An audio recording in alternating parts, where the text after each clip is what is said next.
À la Sorbonne, en marge de la Cité de la Réussite, cette belle Cité de la Réussite 2014, placée sous le signe de l'audace. Je suis avec Didier Barbet. Bonjour. Bonjour monsieur, merci de Bonjour. nous prêter à ce petit jeu de bon matin, ce petit jeu des questions-réponses. Oui. Dimanche matin. Dimanche matin. Alors vous êtes vice-président marketing, communication, relations extérieures d'IBM France. En effet. Et vous participez à un débat, je le lis, la vague numérique au cœur de l'entreprise, l'audace de la transition. Alors moi, il me vient immédiatement une remarque. Est-ce que finalement c'est faire preuve d'audace que de prendre ce virage numérique, cette vague numérique, ou est-ce que c'est juste pas nécessaire et normal? Écoutez, c'est plus que nécessaire. Pour moi, ce débat, ce n'est pas la vague numérique, c'est peut-être même un tsunami numérique.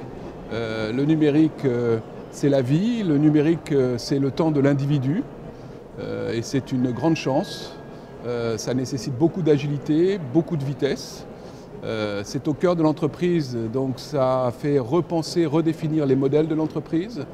Et c'est aussi une chance pour notre économie, puisque ça crée de nouveaux modèles de croissance. Et qui dit de nouveaux modèles de croissance, disent des opportunités pour chacun et chacune des citoyens. Alors un groupe comme IBM, vous avez 103 ans dans le monde, 100 ans en France. Oui. Est-ce qu'on peut parler de 100 ans d'audace, 100 ans d'innovation? Oui.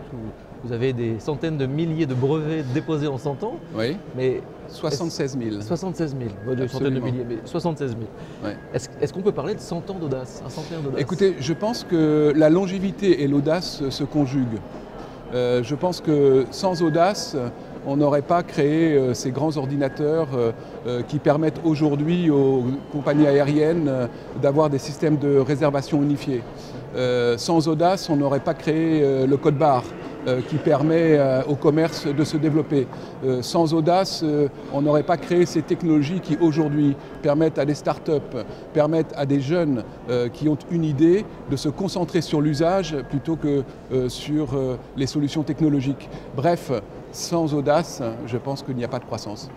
Mais comment on fait quand on est un groupe aussi international, un groupe important et beaucoup de collaborateurs, comment on fait pour les fédérer dans un projet commun audacieux?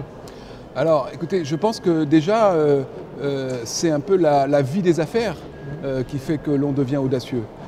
Rappelez-vous, il y a 20 ans, cette entreprise a failli mourir. Et en tutoyant la mort, vous savez, vous changez d'hygiène de vie.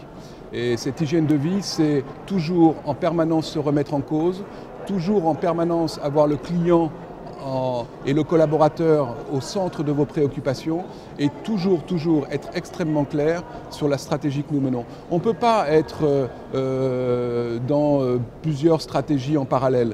Il faut se concentrer et nous nous concentrons sur la valeur que nous apportons aux clients au travers d'innovation, bien sûr de recherche et de développement dans les technologies, mais surtout en se concentrant sur les usages.